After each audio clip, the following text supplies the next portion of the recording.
Hello नमस्कार। Thermodynamics की lecture series में पुनः आपका स्वागत है। और आज अपन बात करते हैं एक दोबारा क्वेश्चन से शुरुआत करते हैं।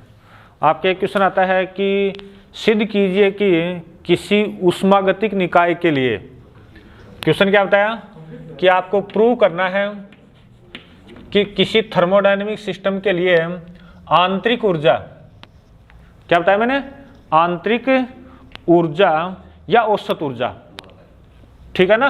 तो या तो इसको ई बार लिखा हुआ मिलेगा या फिर यू लिखा हुआ मिलेगा, और यह बराबर होती है के T square D Y D T L N Z.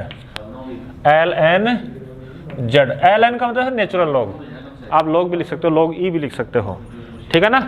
आप आज अपन इसको प्रूव करेंगे। तो देखो किस प्रकार से प्रूव करते हैं हम। शुरुआत देखो, पहले वाले टॉपिक के अंदर भी अपन ने शुरुआत की थी कि थर्मोडायनेमिक प्रोबेबिलिटी है आपकी, ये होती है इस प्रकार से, factorial N, factorial N one, factorial N two, ये काम होता है।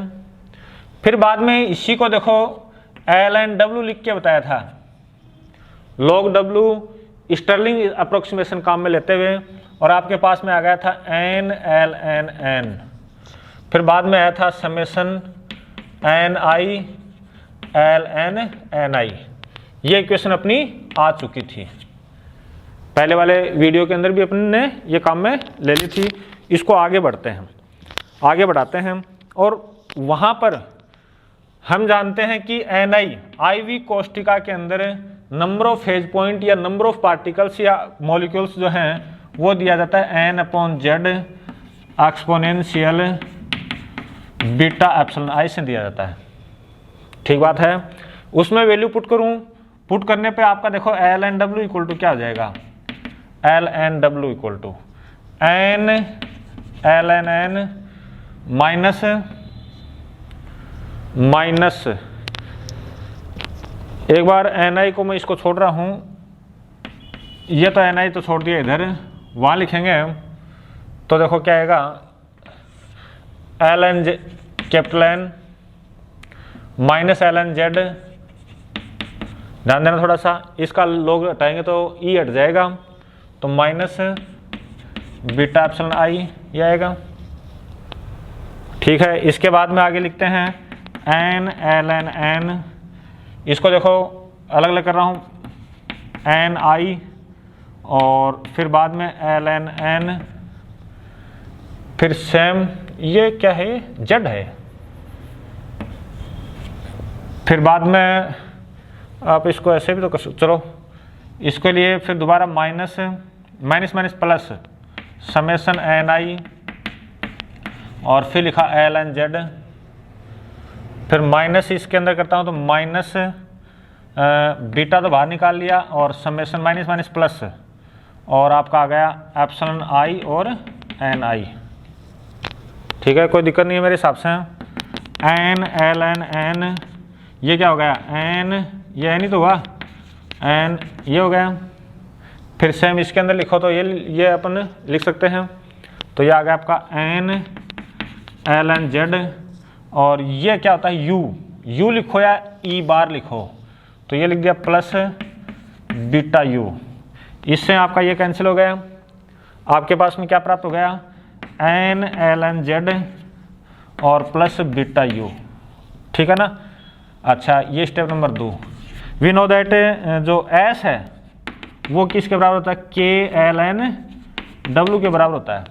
ये वैल्यू इसके अंदर पुट करो, पुट करेंगे तो आपके पास में आ जाएगा एन के L N Z plus K beta you, ये आपकी इक्वेशन नंबर 3 आ गई। एंट्रोपी एस आपके पास में क्या प्राप्त होगी, ये प्राप्त हो गई। अब देखो आगे बढ़ते हैं, ये स्टेप थोड़ा याद रखना है। इसके आगे देखो अपन लोग जानते हैं कि प्रथम नियम से, ऊष्मागतिकी के प्रथम नियम से, प्रथम नियम से क्या लिखा जाएगा, अपने पास में है T D S equal to, अरे ये तो होता है del Q equal to D U plus P D V, ये तो होता है D U plus P D V, तो डेल क्यू इक्वल टू लिखा जाएगा टी डी एस और फिर ये लिखा डी यू और प्लस पी डी वी, बात क्लियर हो गई। इसके बाद में देखो इसको मैं ऐसे लिखता हूँ, यदि v नियत हो, यदि v आपका क्या हो, नियत हो, तो आपके पास में आ जाएगा T D S equal to D U, या फिर आप लिख सकते हो यहाँ से D U upon D S, constant कौन था, v था, इक्वल टू टी, या इसी को मैं लिख सकता हूँ D S upon D you, और कांस्टेंट कौन है, v equal to 1 upon T. ये आपकी समीकरण नंबर 4 है। ये आपकी क्या होगी, समीकरण नंबर 4 हो गई। ये सेम स्टेप अपन यहाँ से निकालने की कोशिश करेंगे। तो देखो समीकरण 3 से, ये तो ऊष्मागतिकी के प्रथम नियम से, आप देखो समीकरण 3 से, इस समीकरण 3 से वो सेम निकालने की कोशिश कर लो, del s upon del u है ना, ये रहा। तो ये लिखा, या d S upon D u, d S upon D you, और कांस्टेंट कौन है, v है, यहाँ हो, यह आएगा। तो देखो यहाँ पर इक्वल टू एन के, एल एन जेड का करूँगा तो 1 अपॉन जेड,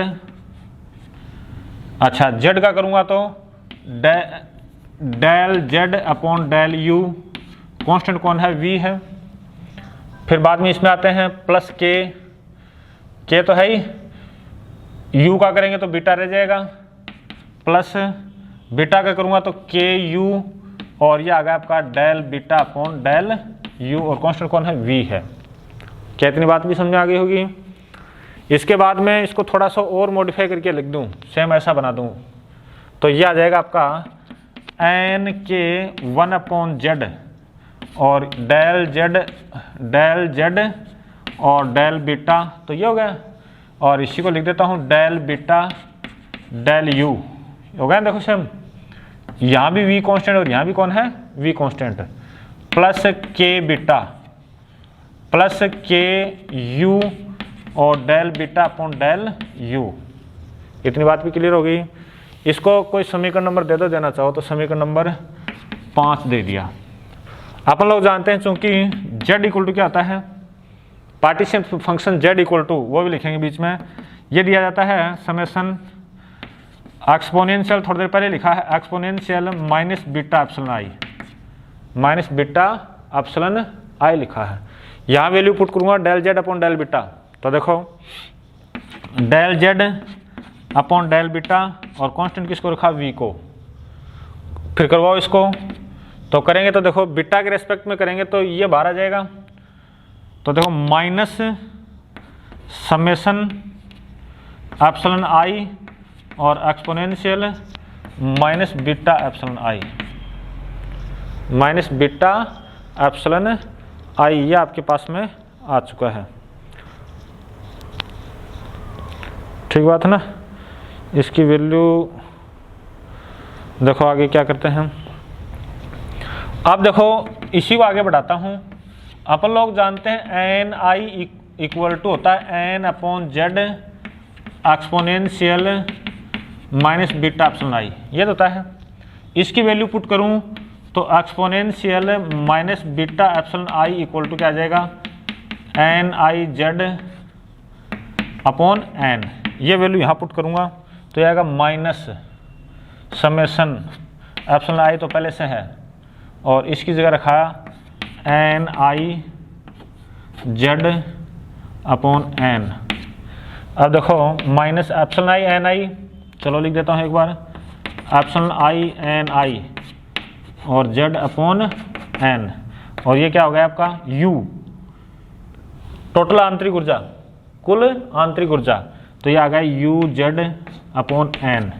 ये वैल्यू इसके अंदर पुट कर रहा हूँ समीकरण 5 में रखने पर। चलो यहाँ कर रहा हूँ एक बार, समीकरण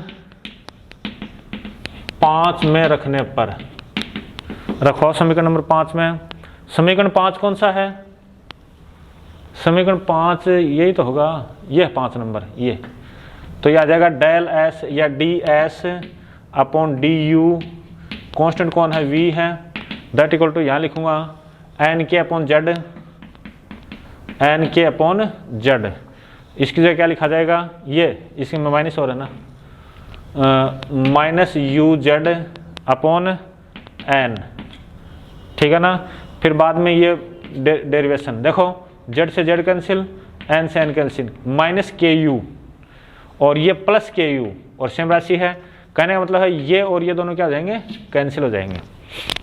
कैंसिल होते ही अपने पास यहाँ से देखो क्या बचा, यहाँ से बचा है के beta dot D S upon D you और कांस्टेंट v इक्वल टू आपके पास में क्या बच गया, के बीटा। एक बार दोबारा रिपीट कर देता हूँ, ये वैल्यू रखता हूँ तो ये और ये स्टेप सेम हो जाती है।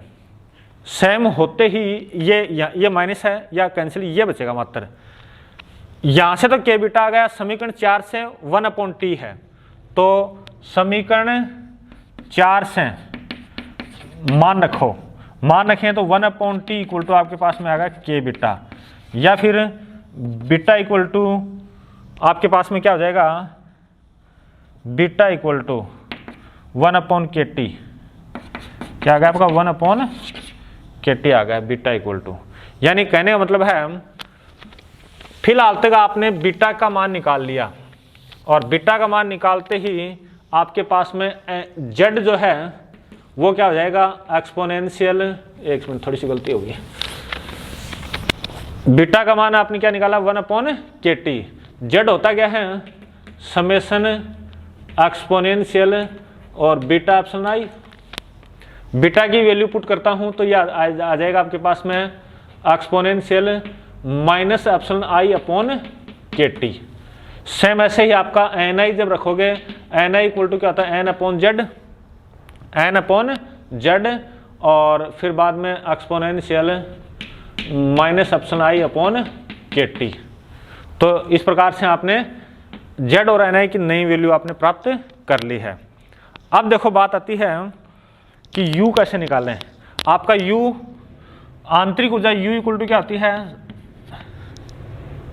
ये तो होती है epsilon I N i. N i की वैल्यू पुट करता हूं, एन आई की अगर वैल्यू पुट करें तो देखो एन आई का मान रखने पर आपके पास में u जो है ये आपके पास में क्या आ जाएगा, n/z तो बाहर आ जाएगा और समेशन अंदर आ जाएगा एप्सिलॉन आई और exponential epsilon i upon kt। आपके पास में इतनी वैल्यू आ गई, ठीक बात ना। इसको कोई समीकरण दे देते हैं और फिर बाद में देखो किस प्रकार से क्या करते हैं, आसान काम है, कोई खास बात नहीं है। इसकी वैल्यू निकालने के लिए ये जो एक्सपोनेंट से लिखा हुआ है, इसकी वैल्यू निकालने के लिए अपन z से देखो करते हैं। अपन लोग जानते हैं z इक्वल टू क्या था, समेशन एक्सपोनेंशियल माइनस एप्सिलॉन आई अपॉन kt। इसका देखो dz अपॉन dt निकालो, dz अपॉन dt निकालेंगे तो देखो क्या हो जाएगा, समेशन की जगह समेशन e का सेम रह जाएगा, एक्सपोनेंशियल माइनस एप्सिलॉन आई अपॉन kt। फिर बाद में इसका भी तो करेंगे, इसका करेंगे तो ये आ जाएगा epsilon i upon kt square. क्या आ जाएगा, kt स्क्वायर। यानी ये होगा आपका 1/kt स्क्वायर तो बाहर निकाल लिया, समेशन ये एप्सिलॉन आई यहाँ लिखा, फिर एक्सपोनेंशियल और माइनस एप्सिलॉन आई अपॉन kt। यहीं से क्या लिखूंगा, यह मान समीकरण कौन सा है, इस समीकरण में रख दो, कोई भी समीकरण है, यह मान u में रखने पर आपके पास में देखो क्या प्राप्त हो जाएगा, u बराबर n/z तो बाहर है, n/z तो क्या हो गया आपका बाहर हो गया। फिर उसकी वैल्यू क्या आएगी, यह आ जाएगी kt स्क्वायर और फिर बाद में dz अपॉन dt, ये वैल्यू आ गई। इसी को मैं ऐसे भी लिखता हूँ nkt स्क्वायर और 1/z और dz अपॉन dt।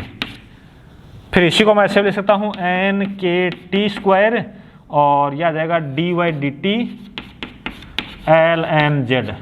इसका जब इसको डिफ्रेंशिएट करेंगे तो ये आएगा। ये क्लियर हो गया सबके। ये तो आ गई टोटल।